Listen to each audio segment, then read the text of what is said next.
E se eu te dissesse que o futebol é decidido por quem tem o elenco mais caro ou a tática mais moderna? Mentira. Se fosse apenas matemática, a lógica já teria enterrado o Vasco da Gama há muito tempo. Mas existe uma força invisível que nenhuma prancheta consegue desenhar. Uma energia antiga capaz de transformar o sofrimento em combustível e um estádio de concreto em um organismo vivo. Você pode achar que sabe o que é superação, mas o que você vai ver nos próximos minutos não é sobre ganhar um jogo. É sobre a recusa obstinada de uma instituição em se curvar ao destino. Fique comigo, porque hoje você não vai entender apenas como um time joga. Você vai descobrir por que, às vezes, a taça escolhe o dono antes mesmo da final começar. Você precisa entender que o futebol não é uma ciência exata, é uma ciência humana, dramática e, no caso do Vasco da Gama, quase teológica. O que vivemos nos últimos anos não foi apenas uma crise técnica ou financeira. Foi um calvário, uma via crucis que teria dizimado qualquer instituição com uma alma menos calejada. Mas aqui acontece o paradoxo, o sobrenatural que desafia a lógica fria das planilhas. Quanto mais o Vasco apanhava do destino, mais a torcida se agigantava. O merecimento dessa Copa do Brasil não nasce de um esquema tático perfeito. Ele nasce dessa lealdade patológica, desse sentimento que não pode parar. Não é sobre ganhar títulos, é sobre a recusa obstinada em morrer. O vascaíno transformou o sofrimento em combustível, e isso criou uma blindagem espiritual que dinheiro nenhum no mundo compra. Eles não torcem para um time, eles protegem uma religião profana que opera no limite do infarto. E essa proteção tem um endereço físico, um templo de concreto que respira e sufoca. São Januário. Quando você pisa naquele gramado, você não está enfrentando 11 jogadores. Está enfrentando uma entidade. A acústica ali não propaga som.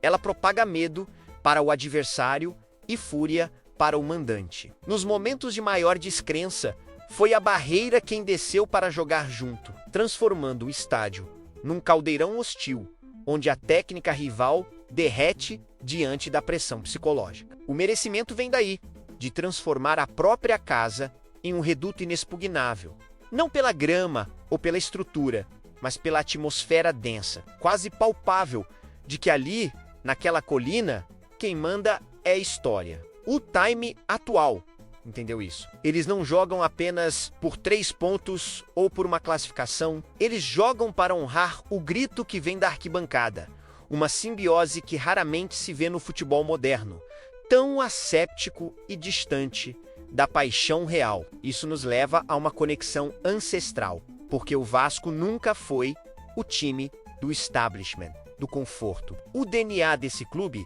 foi forjado na exclusão e na luta. Olhe para este elenco e você verá o reflexo dos camisas negras de 1923. Não é um time de virtuosos intocáveis, de craques de laboratório. É um time de operários, de excluídos, de gente que precisou provar o seu valor na base da transpiração excessiva. Há uma linha invisível, mas indestrutível, que conecta a resposta histórica contra o racismo e o preconceito da elite carioca do século passado.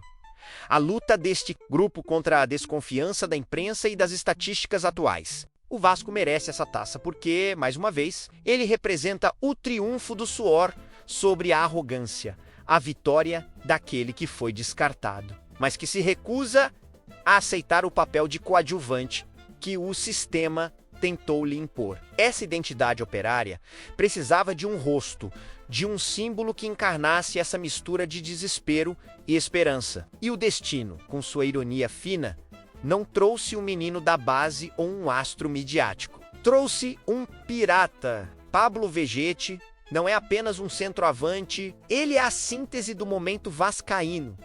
Ele não joga futebol, ele batalha. Cada disputa pelo alto, cada choque com o zagueiro, cada vez que ele coloca a cabeça onde a maioria não colocaria o pé, ele está enviando uma mensagem. Ele joga no sacrifício, muitas vezes com dores visíveis, carregando o peso da cruz de Malta como se fosse uma armadura medieval. A liderança dele não é vocal, é visceral. Ele personifica a vontade de vencer de milhões de anônimos que veem nele a representação da própria luta diária. Mas a figura do ídolo improvável vai além da performance técnica. É sobre dignidade. Vegetti devolveu ao vascaíno o orgulho de bater no peito. Ele transformou a área adversária em seu território de caça. Não pela beleza do gesto, mas pela imposição da vontade. E num futebol onde muitos beijam o escudo apenas para a câmera, você sente que ali é verdade. O Vasco merece essa Copa porque encontrou, no meio do caos, um capitão que entende que a faixa no braço não é adereço, é responsabilidade histórica. Ele lidera um exército que aprendeu, na marra, que a técnica pode falhar, a tática pode ruir, mas a entrega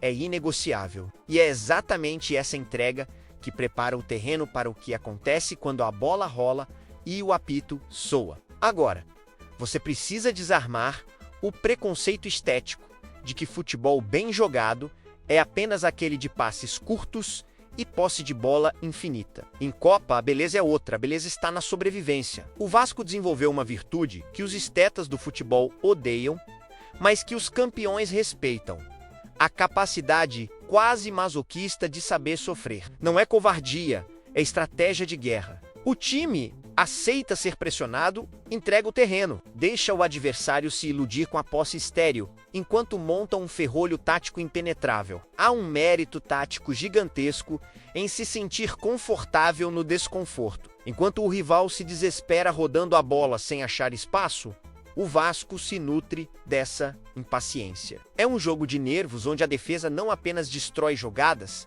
ela destrói a confiança do oponente. E quando a muralha parece prestes a ceder, surge o fator milagre, a intervenção divina encarnada em Léo Jardim. Você não explica as defesas de Léo Jardim com biomecânica, você explica com fé.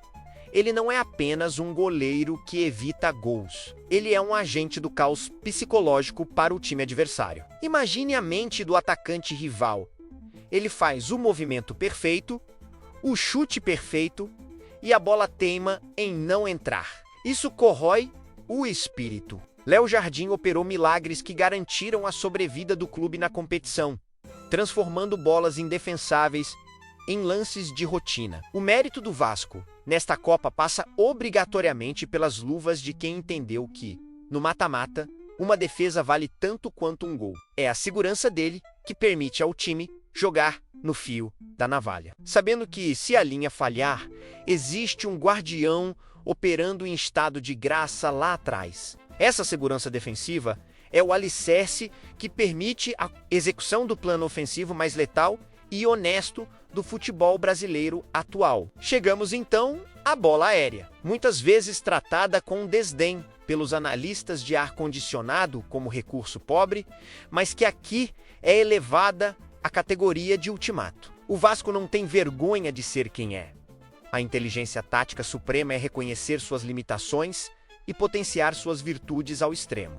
Se o time tem o melhor jogo aéreo do continente, por que diabos tentaria entrar na área tabelando pelo chão? O cruzamento vascaíno não é um ato de desespero, é uma sentença de morte anunciada. A bola viaja com endereço, buscando a imposição física brutal de quem domina o espaço aéreo. É a geometria simples vencendo a complexidade inútil. O merecimento tático reside nessa clareza mental, enquanto outros times tentam ser o que não são. O Vasco abraça sua identidade de força, choque e precisão vertical. É o triunfo da objetividade sobre a vaidade. Mas o campo tático seria irrelevante se a cabeça não estivesse no lugar. É aqui que entra o fenômeno mental. Em jogos de mata-mata, times tecnicamente superiores costumam tremer quando as coisas saem do script. O Vasco, por outro lado, parece crescer no caos. É como se a turbulência fosse o habitat natural desse elenco.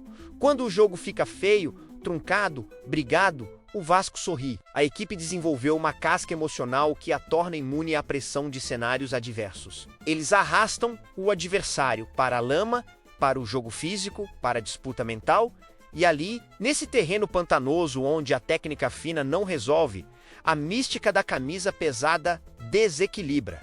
O time não entra em pânico, ele entra em transe competitivo. E essa frieza culmina no momento mais solitário do futebol. A decisão por pênaltis. Ali, não existe treinador, não existe tática.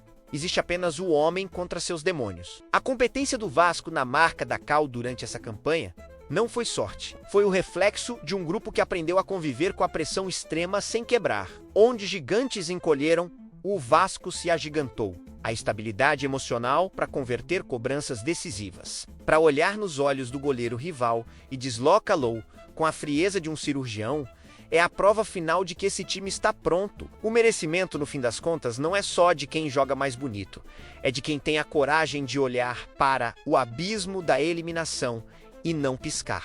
E o Vasco, meus amigos, não piscou uma única vez. O futebol muitas vezes pune a covardia, mas ele sempre reverencia a alma. Essa taça, se vier, não será apenas um pedaço de metal na estante de São Januário. Ela será a prova definitiva de que a mística não é uma lenda a menos. É o peso da história entortando a realidade a favor de quem acredita. Títulos podem enferrujar com o tempo, mas o respeito que esse time resgatou, o orgulho de vestir a camisa preta e branca. Isso é eterno. Agora eu quero saber a sua visão. Para você, o que define um verdadeiro campeão?